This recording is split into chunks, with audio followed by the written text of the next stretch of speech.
ఈ దిన వాక్య ధ్యానాంశం. నేను నిన్ను చూస్తున్నా. ఒకరోజు ఎత్తైన భవనముకు హఠాత్తుగా నిప్పు అంటుకుంది.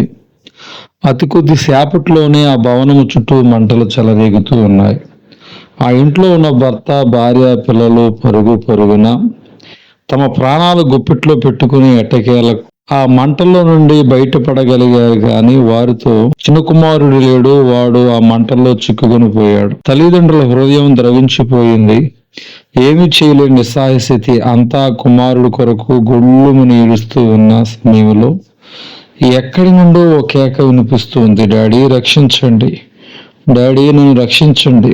ఆ కేక విన్న తండ్రి ఆ భవనం వైపు తేరి చూడగా మంటలు, పొగ ఆ భవనము చుట్టుముట్టినప్పటికీ ఆ భవనంపై అంతస్తు కిటికీ దగ్గర తన చిన్న కుమారుడు ఏడుస్తూ డాడీ రక్షించండి అని అరుస్తూ కనిపించాడు. వెంటనే తండ్రి ఆ కుమారుని చూచి, నాయన, నువ్వు ఉన్న చోట నుండి క్రిందికి ఉరుకు, నేను నిన్ను భద్రంగా కాపాడుతాను అని గట్టిగా అరిచాడు. అప్పుడు ఆ కుమారుడు, డాడీ, నాకు నువ్వు కనిపించడం లేదు, నా చుట్టూ మంటలు, పొగ, ఎలా ఉరకమంటాడు డాడీ అని ఏడుస్తూ ఉన్నాడు. అప్పుడు తండ్రి కుమారుడితో, నాయన, నీకు నేను కనిపించకపోయినా పర్వాలేదు, నువ్వు ఉన్న పలానా ఉరుకు, నేను నిన్ను పట్టుకుంటానని అంటుండగా కుమారుడు భయపడుతూ, డాడీ, నీ మాట వినిపిస్తుంది కానీ నువ్వు కనిపించడం లేదని మరింత బిగ్గరగా ఏడుస్తూ అనినట. అది విన్న తండ్రి, నాయన, నీకు నేను కనిపించకపోయినా పర్వాలేదు, నువ్వు నాకు కనిపిస్తున్నావు, అంతే చాలు.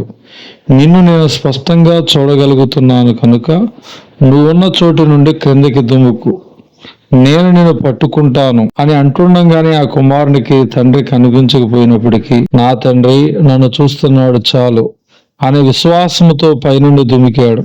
తిన్నగా వచ్చి సురక్షితంగా తన తండ్రి చేతుల్లో పడ్డాడు. ప్రమాదం నుండి, ప్రాణాపాయ స్థితి నుండి విశ్వాసముతో బయటపడ్డాడు. నువ్వు కూడా ఆ చిన్న కుర్రాడు వలె మంటల్లో చిక్కుని ఉన్నావా? నేను అలుముకున్న అపనిందల చేత, నేను ఆవరించిన అపజయాల చేత, నిన్ను కమ్ముకున్న కష్ట నష్టాల చేత, నీ దారిని మూసివేసిన దారిద్ర్యము చేత, ఆశలు వదులుకున్న అనారోగ్యము చేత నింపబడ్డావా? ఎలా బయటపడాలో తెలియక రక్షించేవారు కానరాక, ఆదుకునే ఆపద్బాంధవుడైన దేవుని జాడలేక కృంగిపోతున్నావా? భవిష్యత్తుపై ఆశలు పూర్తిగా సన్నగిలిపోవచ్చు. ఇక మరణమే నా గతి అని నీ మనసు మూలుగుచూ ఉండవచ్చు.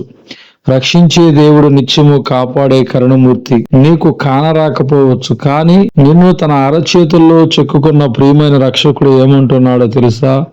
నా కుమారుడా, నా కుమార్తె, నీకు నేను కనిపించకపోవచ్చు కానీ నాకు నువ్వు కనిపిస్తున్నావు.